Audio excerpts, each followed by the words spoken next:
To my niggas too. You know what I'm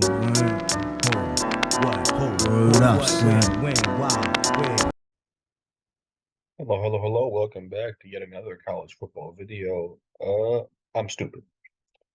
I have no idea how I just completely lost track of time and forgot to get the week 11 top 25 out there. My apologies. I'm not going to just let that shit go to waste. I put that whole shit together just like any other uh ranking and shit. So, what you gonna do it anyways? I mean, it's Saturday night for me. This is gonna come out on a Sunday of week 12. So I'm a week late here. Okay, cut me some slack. Uh yeah. We're just so just, you know, we're going to pretend like this is 2 days earlier and week 12 did not happen. So dude, yeah, here we go. Georgia is at number one. Great game versus Missouri. Close game in Athens. I feel like this was Georgia's biggest test so far. I feel like they passed with flying colors. You know, obviously they had the South Carolina game, they had the Auburn game, but this felt like, okay, we know Georgia shows up for the big games. They did versus Kentucky and Florida. This is the best opponent they've faced so far. Let's see what they do. Missouri came out with the touchdown early, and Georgia had to fight back. And after that, it was 30 to 14, I think it was for Georgia. So Georgia did what they had to do. Carson Beck, very good game. Without Brock Bowers, 263 yards, two touchdowns. They ran the ball well, obviously not as well as you'd like to, but Missouri's defense, they came to play. I was, you know, proud of the performance Missouri put forth on the road, not letting Georgia pull away. Ladd McConkey and Dominic Lovett. Ladd had a better game than Dominic Lovett, but I included him in here since he had a touchdown versus his former team. Defensively for Georgia, great game, man. Great game. I mean, from the first touchdown on, they were pretty much locked down. Two massive interceptions on Brady Cook, got a lot of pressure all game long. No turnovers for Georgia offensively, only five penalties. I felt like Georgia played a clean game. They were the more physical team. They won the turnover battle. They did everything that you should do if you want to beat a good team at home, you know. So this is a good win for Georgia, and they remain at number one for me. Number two, we got Washington. Goddamn shootout at the Coliseum. I think there was like 13 touchdowns scored this game or something crazy like that. Michael Penix balled out. I feel like Penix, I don't think he outplayed Caleb. I do think Caleb had the better game on paper, but Michael Penix, man, without Jalen McMillan he's still out with injury.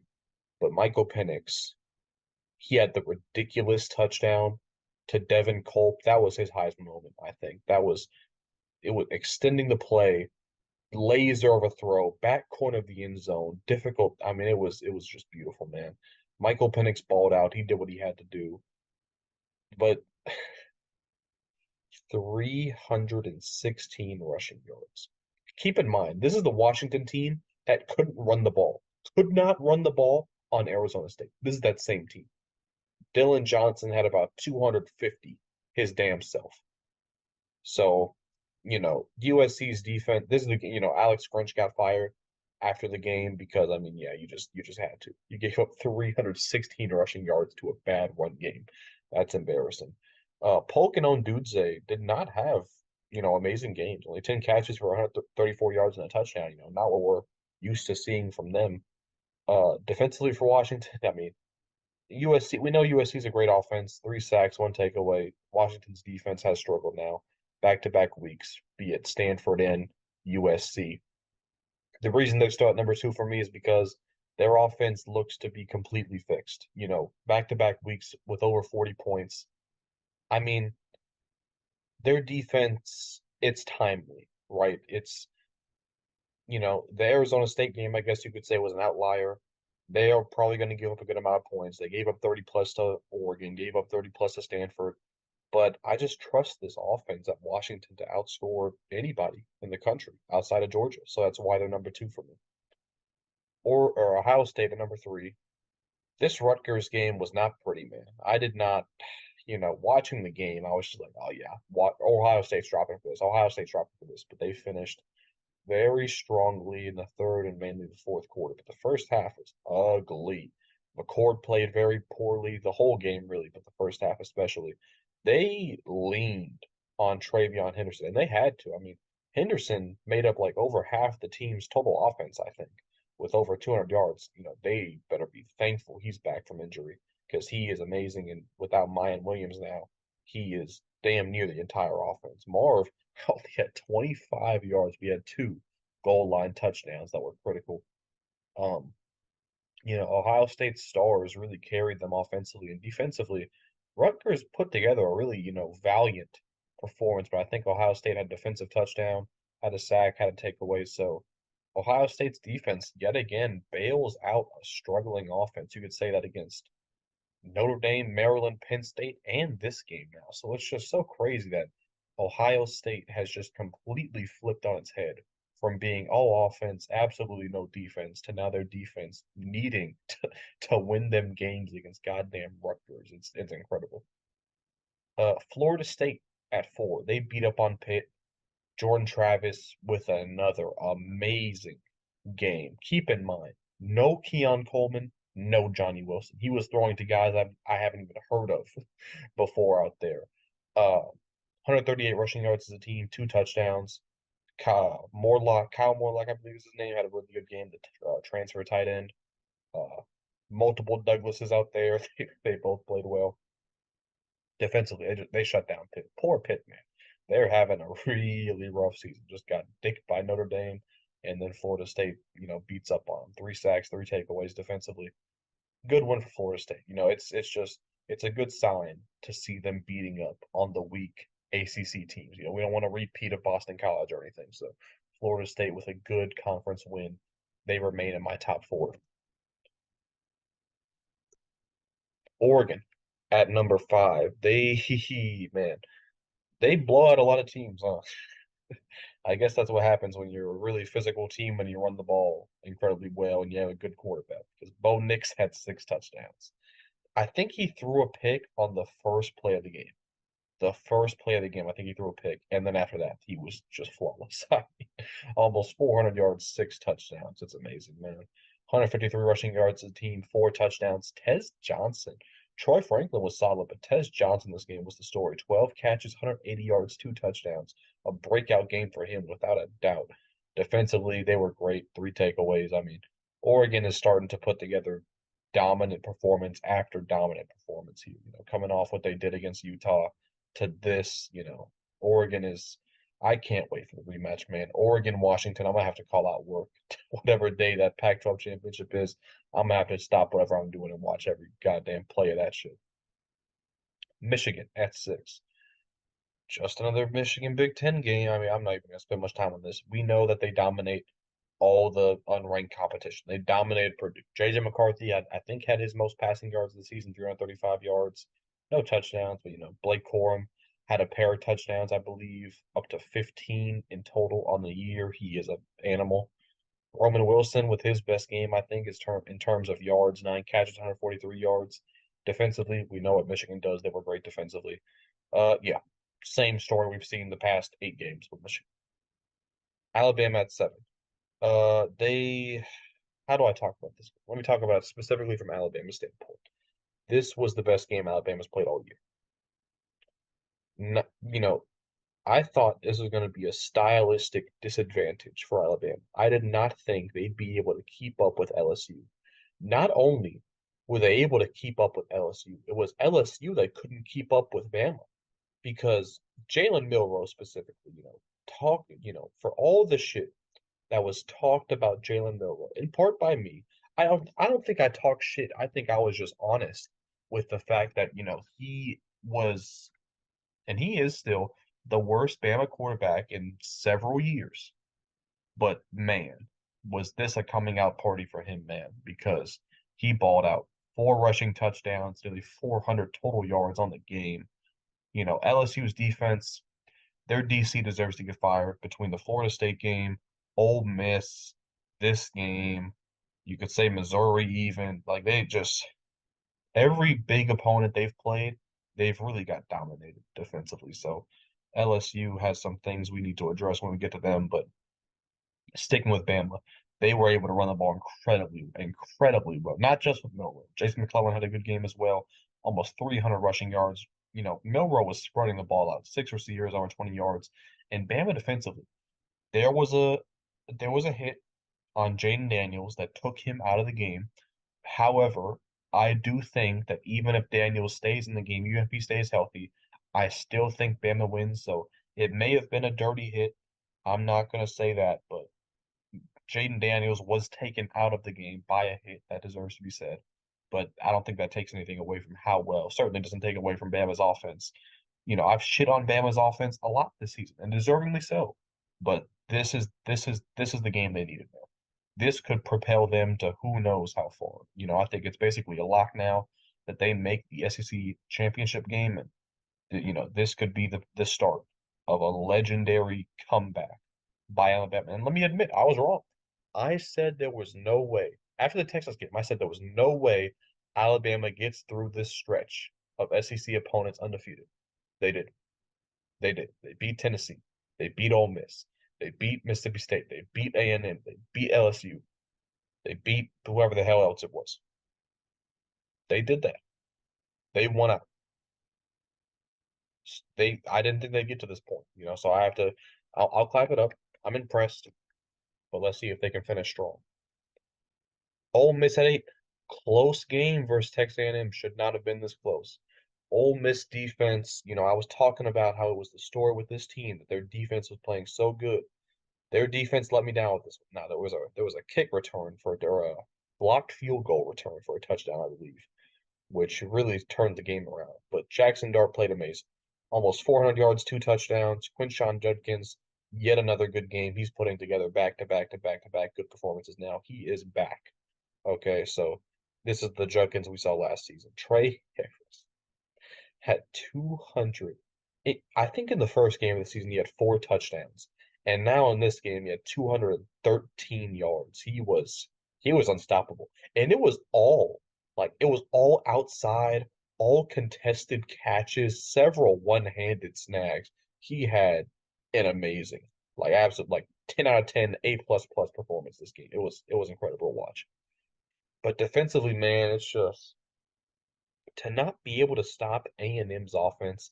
And look, A&M, they're not scrubs out there or anything, you know, but they didn't even have what's his name? Evan Stewart. They were missing their number one receiver.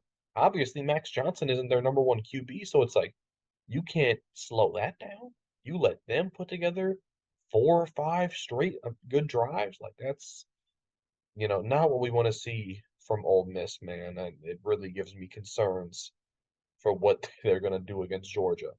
I was right. Penn State at 9. I mean, they beat up on Maryland. I mean, not much to say there. Drew Aller, good game, good bounce back. Uh, they ran the ball pretty well. I mean, 158 yards, 4.3 yards per carry. It's solid. 2 touchdowns. Gave up negative 49 rushing yards because of how many sacks they had. Look, Maryland sucks. I'll be quite honest with you. Ever since the Ohio State game, they have fallen off an absolute cliff. 49 negative 49 rushing yards. That's pretty goddamn impressive. 6 sacks, 4 takeaways. Penn State's defense. It's the strength of the team. It's one of the best in the whole country, top 5 certainly. And they showed up and showed out versus Maryland. Texas. I'll say it like this: they should have lost this. Kansas State at the end, they didn't take their points. They missed a field goal. You know, Texas collapsed they completely collapsed in the second half. First half they dominated Kansas State. Malik Murphy was playing very well, throwing it deep. They're running the ball, completely stuffed. Kansas State did nothing for the first 25 minutes of this game, and for it to come down to a one play in overtime, and Texas loses this game. But man, Texas completely blew this, but managed to hold on for a bit. So give them credit, I guess, where credit's due. Uh, Defensively, they were amazing. They were amazing the first 25. That Texas team in the first 25 minutes is very, very good. The Texas team in the second half, man, was that hard to watch. Turnovers, poor defense, poor tackling, couldn't run the ball. It was tough to watch, but they survived versus a Kansas State team. LSU, Jaden Daniels played his heart out. Played his heart out absolutely. If he didn't get hurt, would have had another 100 yards probably. Uh, Outside Jaden Daniels, I don't know the positives you can say. The defense for LSU, man, defensive coordinator got to go. There is no way you can give up 42 points to this Alabama offense, man. It's just no excuses. Absolutely no excuses. And this isn't the first horrible performance they've put together. But Malik Neighbors had a great game. I mean, what do I say about this? They were supposed to lose to Bama. I had Bama rated higher than them, but I did pick LSU in this game, so it's a tough loss to rebound from because that's basically the SEC West right there. I don't see a way LSU bounces back and manages to win the conference or anything. So it's your season is effectively over, but I still think LSU's offense is so good that they'd beat anybody below them. So how far do I drop them? They're a three-loss team, but I still have them at number 11 because I believe in Jaden Daniels and Malik Neighbors and Brian Thomas so much that even after that loss, I feel like they are that good still offensively. So a weird spot for LSU to be in. Missouri at 12. Like I said, they put together a fight against Georgia, man. They showed a lot of heart. Brady Cook, probably his worst game of the season. Two very bad interceptions, man. Poor decisions, poor throws. It's tough to come back from that on the road, man. Cody Schrader had a great game. 126 yards and a touchdown. Luther Burden had a big touchdown early on. That was like 38-yard touchdown. First drive. After that, they did a good job. Georgia did of just shutting him down. He did get hurt, so maybe that affected him in the second half. Defensively, 3 sacks, no takeaways. I mean, is holding Georgia to 30, is that enough? I'd say it probably is, man. I feel like, you can't ask your defense to hold Georgia at home, by the way, to much less than 30. So I feel like defensively they kind of did their job. Probably would have liked to force a takeaway, but I don't know, man. It's a tough loss. It's a tough loss, but you got to be proud of that effort if you're Missouri still. So I only dropped them one spot. I think they're still a really good team, and I do have them beating Tennessee in Week 12. Tennessee at 13. I mean, I don't know why is Tennessee playing UConn. I don't know. Don't ask me. But they beat the hell out of UConn. Who would have guessed? The Huskies didn't stand a chance. Not going to spend much time with this game. Why is Tennessee even playing UConn at this point? Tennessee's at 13. Utah at 14. They did unspeakable things to Arizona State. Bryson Barnes, great game. 4 touchdowns, over 200 yards. They ran the ball 352 yards and 3 touchdowns. Only allowed 83 yards in total. So Utah's defense was, ugh, I just got chills all over my body. That was a special performance by Utah's defense. 4 sacks and a takeaway. This was yeah. This was I'm not even going to say it, but they did very, very bad things to Arizona State. Oklahoma State at 15, massive, massive win in the last bedlam versus Oklahoma. Why was Oklahoma still ranked in the top 10 after losing to Kansas? I don't know.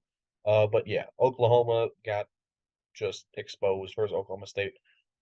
Ollie Gordon, man, 34 touches, 155 yards, 2 touchdowns. But Alan Bowman, what a good game from him, man. 345 yards. He picked a good time to have his best game of his career, probably.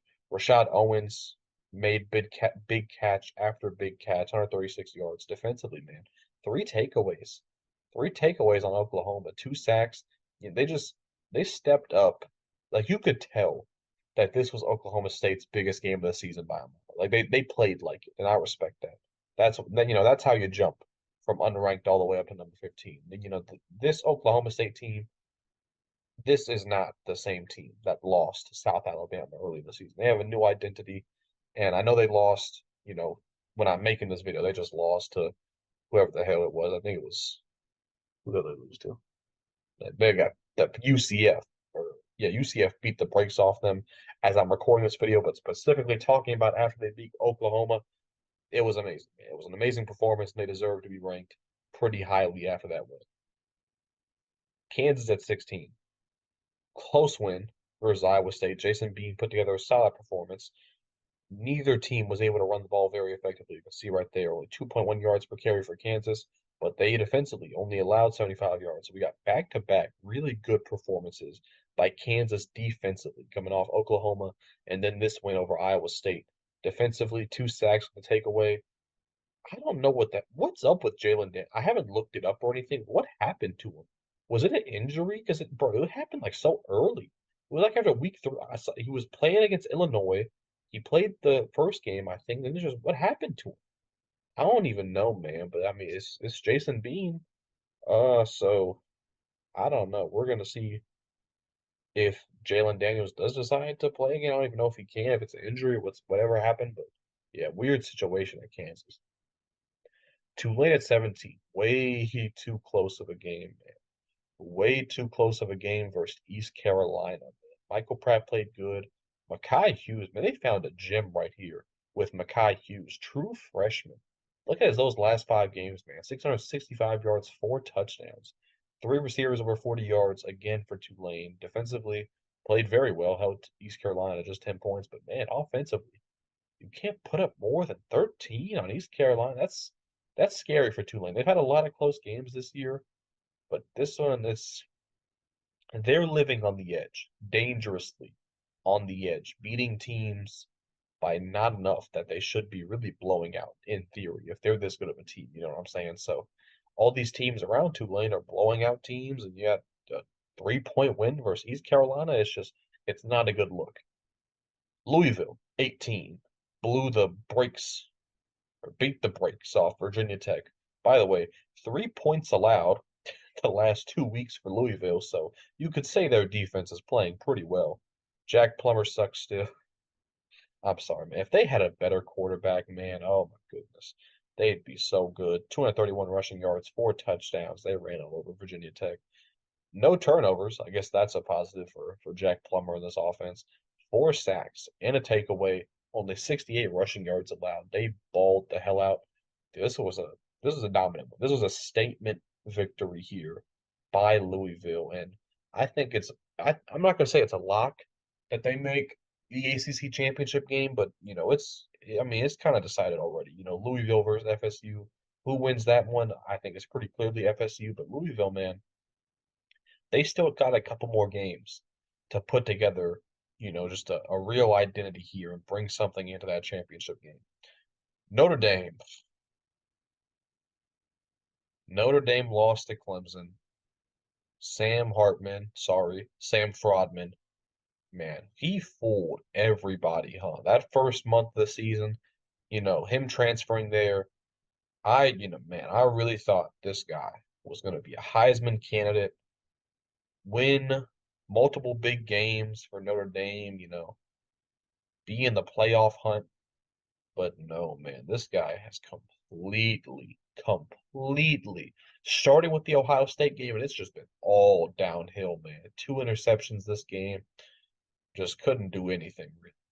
Audric Estime is the best player on this team by a mile. He has tried to carry them as far as he could. 0 receivers over 40 yards, and that's a fair point. They don't have a talented receiving core whatsoever, but still, no excuses for Sam Hartman. Man, this offense is atrocious. Defensively, got 2 takeaways, got a sack, but not much you can do when their offense is this awful, really. Clemson, good win for them on at home versus a ranked opponent, but Notre Dame, man, this is just every time they need to win a big game, they just fall apart, man. I can't explain it. Oregon State at 20. Uh, they beat Colorado. Would you like to know the score? I don't have it up there, but DJ Uiagalelei, 239 yards, 2 touchdowns, almost 200 rushing yards. They beat Colorado pretty soundly. I mean, they were the more physical team. They got after Shadur. It was not close in the first half. 6 receivers over 20 yards for Oregon State. It's just a solid win for them. They did what they're supposed to do against Colorado. Didn't make it. They didn't fall apart in the second half. They stayed aggressive, which you like to see. Oregon State, such a weird team.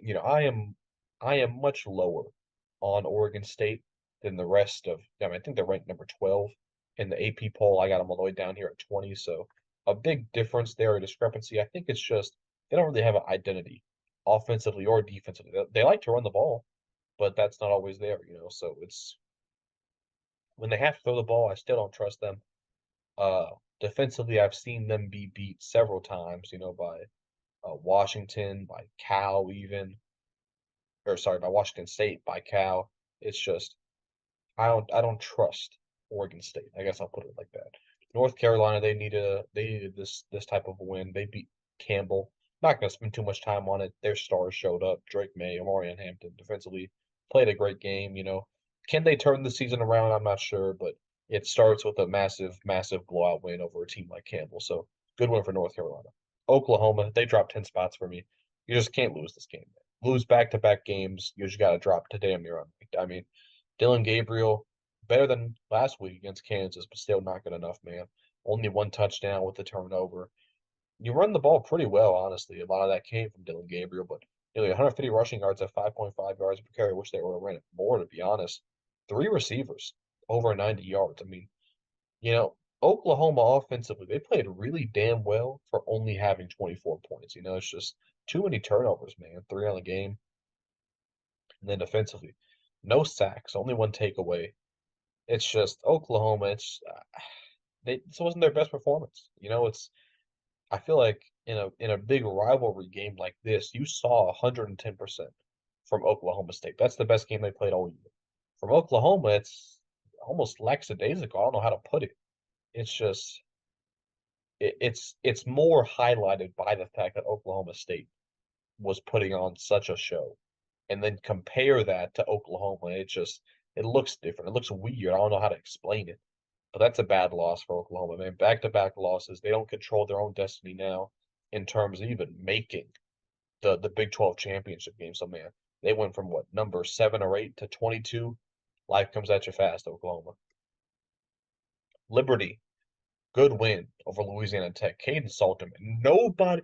I have not heard this guy's name mentioned yet by anybody, but he's putting together a Heisman, just based on the numbers. This guy's a Heisman candidate.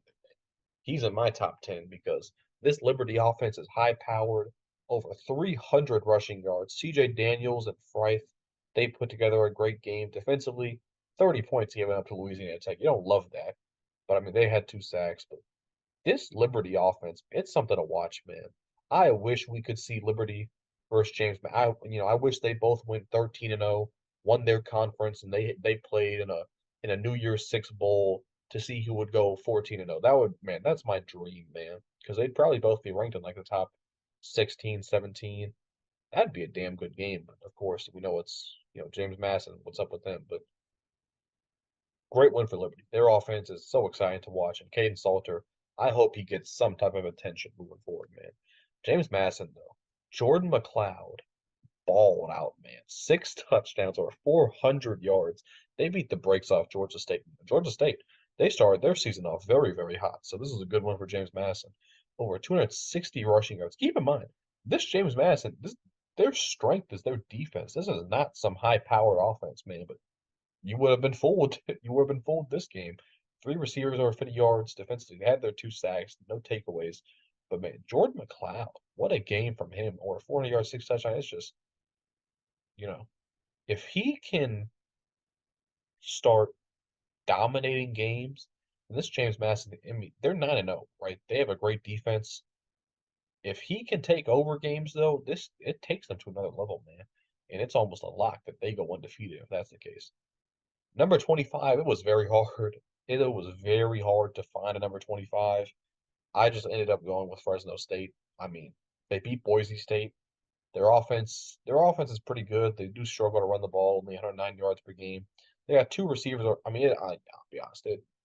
I just gave them the nod because they're 8-1 and they had won a lot in a row. But I mean, I don't know. 20 takeaways though. 20 takeaways defensively. That's pretty damn impressive. There's not many teams in the country that got 20 takeaways. So shout out to Fresno State. I'll just give them that little piece of respect for going 8-1, even though they did lose after I made this video. But who cares? that's going to be it for this one. It's more of a week 11 recap, because it's not. I just wanted y'all to know what I thought about last week and how it affected my rankings moving forward. I'll upload the next, current rankings before, the end of this week, hopefully. I don't want to repeat of what happened this week, but thanks for watching. If you're still here, leave a like if you enjoyed, subscribe if you're new, comment if you have anything to say, and I'll catch you on the next one. Thanks for watching. It's out the motherfucking pack. Right out the niggas don't know how to act.